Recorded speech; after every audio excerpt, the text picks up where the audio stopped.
Bien, como vimos en los videos anteriores, vamos a ver las reacciones de oxidación. Una reacción de oxidación se da entre un elemento, puede ser metal o no metal, que reacciona con el oxígeno. Entonces, tenemos dos tipos de formación de óxido. El metal que reacciona con el oxígeno se transforma en un óxido básico. El no metal que reacciona con el oxígeno se transforma en un óxido ácido. Como la reacción entre el metal y el oxígeno consiste en un enlace iónico, el óxido básico va a tener como característica física ser sólido a temperatura ambiente. Como el óxido ácido va a resultar del enlace entre un no metal y el oxígeno, que es otro no metal, el enlace va a ser covalente. Al ser una molécula pequeña de enlace covalente, el estado de agregación en el que se van a encontrar estos óxidos ácidos a temperatura ambiente es gaseoso. Vamos a ver un ejemplo. Tenemos muchos metales que al reaccionar con el oxígeno forman un óxido básico. En el cuadernillo tenemos el ejemplo de la plata y el sodio. Vamos a usar en este caso el ejemplo del hierro.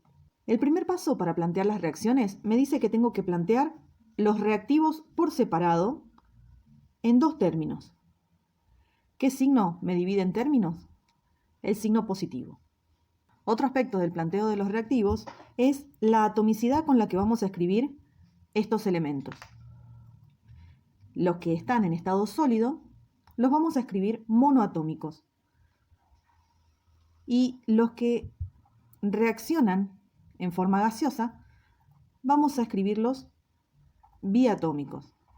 Teníamos un par de excepciones, que son el fósforo y el arsénico, que aparecen en el cuadernillo. Luego de expresar los reactivos, colocamos la flecha de reacción. Esto es muy importante. No es una operación matemática. No vamos a poner un signo de igualdad. Vamos a poner una flecha de reacción porque esta flecha simboliza la transformación. Esto que está acá se va a transformar en otra cosa. Una vez planteados los reactivos y la flecha de reacción, vamos a escribir los productos. Este óxido ya formado tiene una fórmula molecular. Obviamente esta fórmula molecular va a contener hierro y va a contener oxígeno. Para escribir esta fórmula molecular necesitamos conocer el estado de oxidación o número de oxidación con el que está trabajando el hierro. Si consultamos a la tabla periódica, nos dice que el hierro tiene dos estados de oxidación, 2 y 3. Además del estado de oxidación del hierro, también tenemos que tener en cuenta el estado de oxidación del oxígeno. El oxígeno siempre tiene el mismo estado de oxidación. Si nos fijamos en la tabla periódica, su estado de oxidación es -2. Por lo tanto, el estado de oxidación que siempre va a usar el oxígeno es el -2. En cambio, el hierro puede usar cualquiera de sus dos estados de oxidación, el 2 o el 3. En cuyo caso, siempre les voy a indicar qué estado de oxidación está usando cada elemento al combinarse para formar un óxido. Supongamos que en este caso el hierro está usando su estado de oxidación 3. Ese estado de oxidación yo no lo tengo que escribir en ningún lado, pero lo tengo que tener en cuenta al momento de formular el óxido. El estado de oxidación 3 del hierro lo voy a colocar sin signo como atomicidad del oxígeno en la fórmula molecular. Y el estado de oxidación 2 sin el signo lo voy a colocar como atomicidad del hierro en la fórmula molecular. Este intercambio de estados de oxidación es un atajo para la formulación de compuestos. La formulación de este compuesto la podemos comprobar con la fórmula electrónica del compuesto. El oxígeno tiene 6 electrones en el último nivel de energía, por lo tanto, para completar su octeto, como dice su estado de oxidación, necesita recibir 2 electrones. Y el hierro, al usar su estado de oxidación 3, nos indica que tiene 3 electrones para poner en juego en este enlace. Como dijimos, el oxígeno puede recibir solamente 2 de esos 3 electrones para completar su octeto. Pero el hierro debe ceder los 3 electrones. Por lo tanto, otro oxígeno va a tomar ese electrón que el hierro tiene que ceder. Vemos que el oxígeno necesita de la participación de otro átomo de hierro. Así, este oxígeno se completa con 2 electrones y este hierro puede ceder sus 2 electrones restantes al oxígeno siguiente. Recordamos siempre que los electrones son cargas negativas, por lo tanto, quien los cede queda cargado positivamente y quien los recibe queda cargado negativamente. De esta forma comprobamos que este óxido está formado por 3 átomos de oxígeno y 2 átomos de hierro, y que la carga total nos da 0. La carga total de todos los compuestos siempre es 0. Y en este caso tenemos anión, catión y anión, porque se trata de un enlace iónico el que presenta este óxido. En el caso del óxido ácido, podemos usar como ejemplo al nitrógeno. El nitrógeno es un elemento que al reaccionar lo hace en forma de gas. Por lo tanto, en los reactivos se presenta biatómico, al igual que el oxígeno. Luego de plantear correctamente los reactivos y poner la flecha de reacción, formamos el compuesto. Si nos fijamos en la tabla periódica, el nitrógeno tiene estados de oxidación 2, 3, 4 y 5. Es importante aclarar que el nitrógeno, aparte de formar óxidos ácidos, también puede formar óxidos neutros. Ese es un tema que vamos a ver más adelante. Los estados de oxidación 2 y 4 los va a utilizar para sus óxidos neutros. Los que nosotros vamos a utilizar para los óxidos ácidos van a ser el 3 y el 5. Entonces, suponiendo que el nitrógeno está usando su estado de oxidación 5 para formar este óxido, podemos decir que la molécula está formada por 5 átomos de oxígeno y 2 de nitrógeno. ¿Cómo hicimos esto? Intercambiamos el estado de oxidación del nitrógeno, 5, lo pusimos como atomicidad del oxígeno en la fórmula molecular. Y el estado de oxidación 2 del oxígeno lo pusimos como atomicidad del nitrógeno en la fórmula molecular. De esta manera queda formado uno de los óxidos de nitrógeno. Podemos comprobar cómo se da el enlace covalente entre estos átomos. Decimos que un átomo de nitrógeno tiene 5 electrones en el último nivel de energía y que el oxígeno, para completar su octeto, solo necesita 2 de esos electrones. El nitrógeno no es un metal, por lo tanto no va a ceder esos electrones. De esta manera, compartiendo 2 pares de electrones, el oxígeno queda con sus 8 electrones completo. El nitrógeno tiene 5 electrones en su último nivel de energía y recibe 2 electrones compartidos del oxígeno. Eso le da un total de 7 electrones. Entonces estaría necesitando que otro átomo de oxígeno pueda compartir un electrón con él. De esta manera, el nitrógeno quedaría con sus 8 electrones cumpliendo la regla del octeto. Si vemos esta fórmula electrónica en la que hemos completado el octeto de todos los elementos, tenemos 3 átomos de oxígeno y 2 átomos de nitrógeno. Aquí es donde entra el enlace covalente coordinado. Este enlace se llama enlace covalente coordinado, en donde el nitrógeno aporta el par de electrones que los dos van a compartir, pero el oxígeno no necesita aportar nada al nitrógeno, porque él ya tiene su octeto completo. Este tipo de enlace lo puede realizar el oxígeno porque es un elemento muy electronegativo. Tiene una gran capacidad de atraer electrones. Y así tenemos la molécula que estábamos buscando. 5 átomos de oxígeno y 2 de nitrógeno. El enlace covalente se puede representar también con una fórmula desarrollada. Es decir, podemos representar solamente los pares compartidos.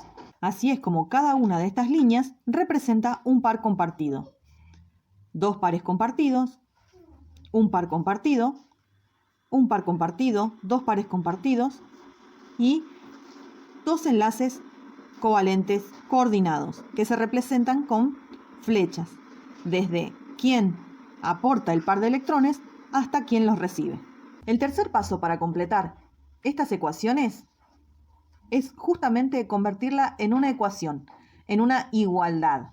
Como dice la ley de conservación de la masa, nosotros tenemos que tener la misma cantidad de masa de reactivos que de productos.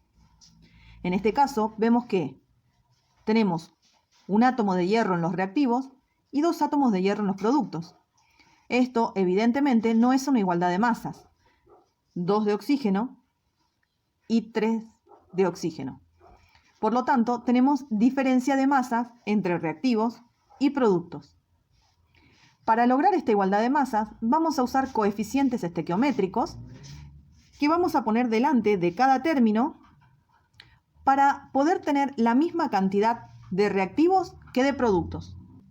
Si tenemos 2 átomos de oxígeno de este lado y tenemos 3 átomos de oxígeno de este lado, debemos aumentar la cantidad de oxígeno en los reactivos. Pero no hay un número que podamos multiplicar por 2 que nos dé 3.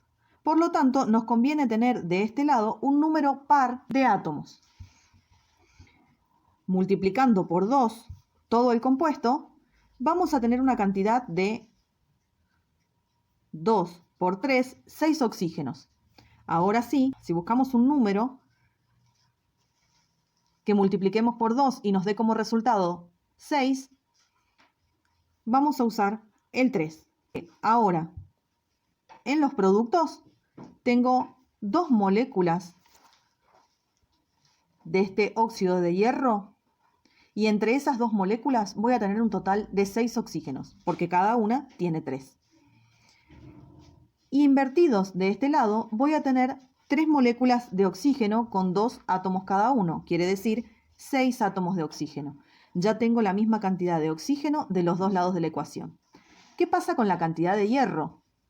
2 por 2 son 4 átomos de hierro. Al representar el hierro monoatómico, debemos multiplicarlo por 4 para tener la cantidad de hierro que necesitamos. Entonces, 4 átomos de hierro y 6 de oxígeno nos van a dar 2 moléculas de óxido de hierro en las que vamos a tener 3 átomos de oxígeno y 2 de hierro por cada una. Esta ecuación está correctamente balanceada. Vamos a balancear la ecuación que sigue. En este caso, tenemos también un número impar de oxígenos en la molécula. Por lo tanto, nos conviene empezar multiplicando por 2 la fórmula molecular. Esto nos va a dar una cantidad de 2 por 5, 10 átomos de oxígeno. ¿Por qué número podemos multiplicar a estos 2 átomos de oxígeno para obtener 10 como resultado? Multiplicando por 5, obtenemos 10 átomos de oxígeno en los reactivos, que igualan a los 10 átomos de oxígeno en los productos. Como este 2 multiplica a todo el compuesto, también multiplica la cantidad de nitrógeno. Por lo tanto, 2 por 2 son 4 átomos de nitrógeno. De este lado ya tengo 2 átomos de nitrógeno. ¿Por qué número debo multiplicar a este término para tener 4 átomos de nitrógeno? Por 2. De esta forma ya tengo la ecuación balanceada.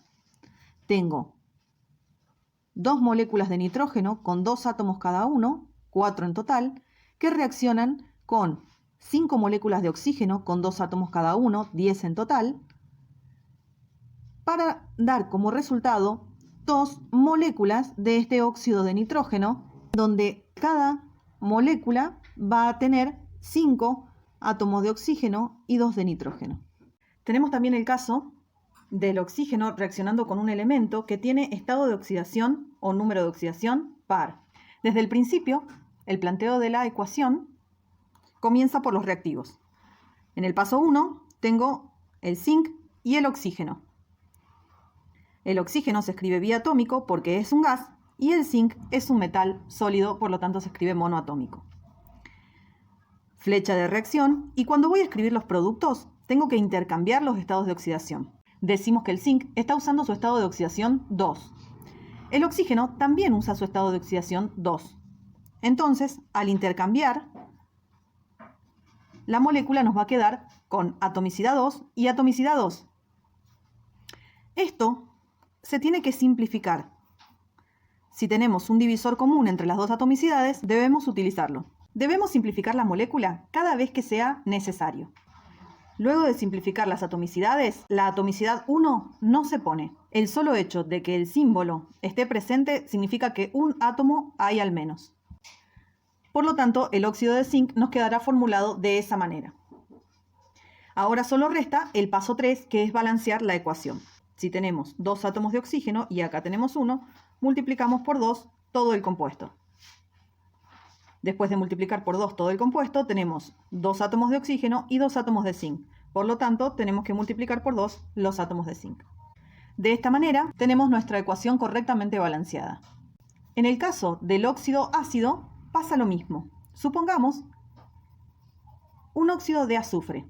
El azufre tiene estados de oxidación 2, 4 y 6. Más adelante vamos a ver cuándo usa símbolo positivo o negativo. Por lo pronto, cada vez que reaccione con el oxígeno va a usar sus signos positivos. Supongamos que en este caso el azufre está usando su estado de oxidación 6. Intercambiamos el 6 del azufre, lo ponemos como atomicidad del oxígeno. Y el 2 del oxígeno lo ponemos como atomicidad del azufre. Estas atomicidades son pares, por lo tanto pueden simplificarse dividiéndose por 2, lo que nos va a dar un total de un átomo de azufre y 3 de oxígeno que van a formar esa molécula. Nuestro compuesto real sería azufre-oxígeno 3. Tienen que tener en cuenta que si simplifiqué las atomicidades, no puedo dejar las atomicidades anteriores, tengo que poner las atomicidades simplificadas. Y cuando voy a balancear la ecuación, tengo en cuenta la atomicidad final, la que dejé terminada. Por eso les recomiendo no estar poniendo símbolos o estados de oxidación sobre los elementos, porque al momento de balancear la ecuación pueden confundirse. Bien, sabíamos que si teníamos un número impar de oxígenos, nos convenía multiplicar por 2 el producto. De esta manera, 2 por 3 serían un total de 6 oxígenos en los productos. Con un coeficiente de 3, 3 por 2 serían 6 átomos de oxígeno. Entonces tengo 6 átomos de oxígeno de este lado de la ecuación y 6 de este lado. Como este coeficiente me multiplica a todo el compuesto, también multiplicó la cantidad de azufre. Por lo tanto, tengo 2 átomos de azufre acá y uno solo acá. Voy a tener que multiplicar por 2 el azufre para tener la ecuación correctamente balanceada. 2 átomos de azufre más 6 de oxígeno me van a dar 2 moléculas de trióxido de azufre.